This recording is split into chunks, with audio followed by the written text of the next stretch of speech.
ఆంధ్ర తెలంగాణలో తక్కువ ఫీజులతో high quality results ఇస్తున్న ఏకైక సంస్థ తిరుమల్ ఐఏఎస్ ఇన్స్టిట్యూట్. అతను ఓ రైతు ఓ బస్తా పట్టుకుని కోనసీమ జిల్లాలోని పుణ్యక్షేత్రం ద్రాక్షారామ శ్రీ మాణిక్యాంబ సమేత శ్రీ భీమేశ్వర స్వామివారి ఆలయానికొచ్చారు.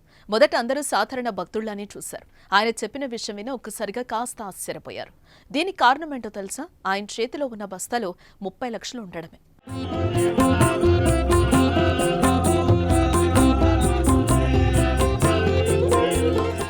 నెలపర్తిపాడు గ్రామానికి చెందిన అనసూరి మహాలక్ష్మి అనే భక్తుడు బస్తాలో నోట్ల కట్టలను దేవాలయానికి తీసుకొచ్చాడు. ఆలయ ఈవోని కలిసి విషయం చెప్పాడు. అనంతరం శ్రీ అమ్మవారిని దర్శించుకుని బస్తాలో నోట్ల కట్టలను తీసి స్వయంగా హుండీలో వేశారు. పెద్ద మొత్తంలో హుండీలో కానుక వేసిన మహాలక్ష్మికి వేద పండితులు ఆశీర్వచనమిచ్చి తీర్థప్రసాదాలు అందజేశారు.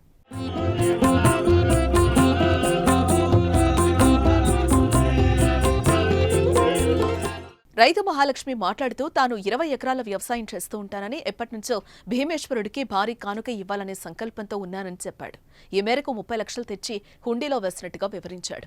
ఇటీవల గ్రామ రామాలయానికి 50 సెంట్ల స్థలం, గ్రామదేవత ఆలయానికి లక్షను లక్ష్మయ్య వితరణగా ఇచ్చారు.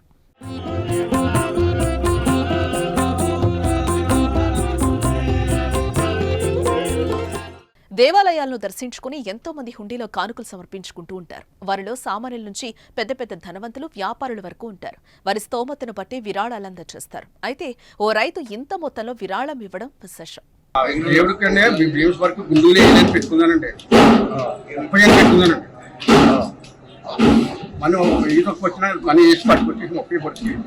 మొత్తం ఎంతండి మీరు వేసిన ఉండిలో వేసిన అమౌంట్ ఎంత అండి? ఎంత వేసారండి ఉండిలో? 30 లక్షలు. రూపాయి తక్కువ లేకుండా 30 లక్షలు వేసారు.